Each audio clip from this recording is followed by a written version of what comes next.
chemistry and ultimately capable of generating the origin of life, then biological evolution takes over, and now we're on a clear run. Now we understand what happened. Once biological evolution gets going, then it's easy to understand most of what's difficult. Most of the difficulty of understanding the universe lies in the vast complexity of life. That's what really truly impresses people. That's why people who believe in God mostly do believe in God, because they look around the living world and they see how impressive it is.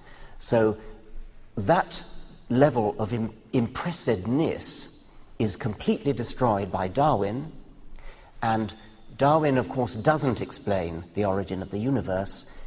For that, I invoke the anthropic principle and the multiverse. Less satisfying, admittedly, but science makes progress. The one thing you can be absolutely sure is that a creative designer cannot be a satisfying explanation. Dr. Lennox. The anthropic principle, as you stated, Richard, I think is a complete truism. Of course, we have to be in such and such a kind of planet of the kind that we could appear on. That does not answer the question how we came to exist on it. And I fear I have to disagree with you on Darwinism. Darwinism does not explain life. It may explain certain things about what happens when you've got life. But evolution assumes the existence of a mutating replicator. It does not explain how that replicator came to exist in the first place. Now, that's a major discussion.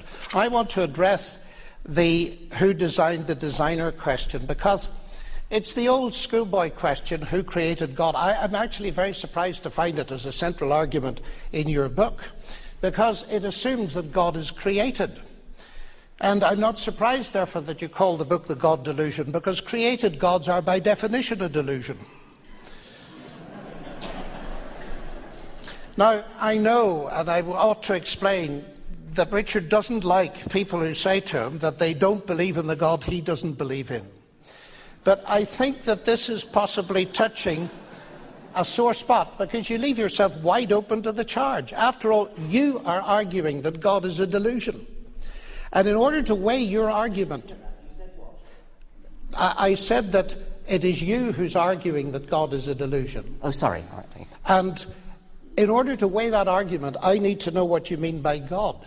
And if you say, if there is a God, you have to ask who created God, that means that you're reduced to thinking about created gods. Well, none of us believe in created gods, Jews, Muslims, or Christians.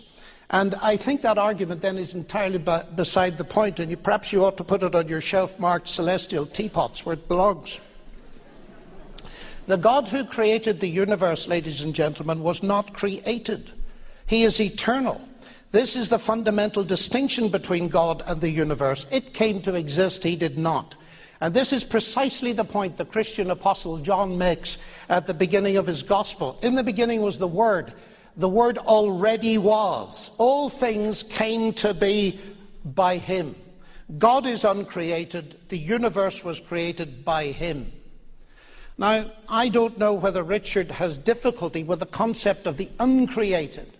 I don't know, and I'd love to know whether he believes as a materialist that matter and energy and the laws of nature were always there, because if they were, he does believe in something eternal. So perhaps the difficulty lies in believing in an eternal person. But I want to probe deeper into this, because he suggested that introducing God would mean an end of science. God is no explanation, since by definition God is more complex than the thing you are explaining. Now, this, he states, is the central argument of his book. I would not have expected an argument like this from a scientist, because explanations in science themselves are usually in terms of increasing complexity. An apple falling is a simple event. The explanation in terms of Newton's law of gravitation is already stretching the minds of many people, but its explanation in terms of a warp in space-time is stretching the minds of the cleverest. Simplicity isn't the only criterion of truth.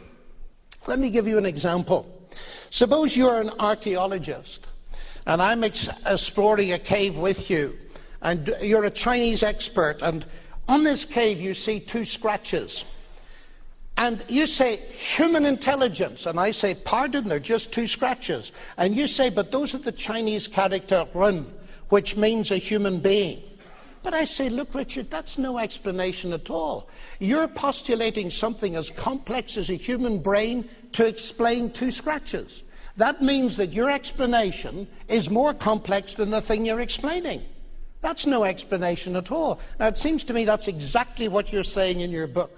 The reason we can deduce something as sophisticated as human intelligence from two scratches on a cave wall is because they have a semiotic dimension. They carry meaning. And that fascinates me as a mathematician, because the reductionist is committed to deducing things that carry meaning, and I would include the DNA molecule among them, is committed to explaining those in terms of the basic materials.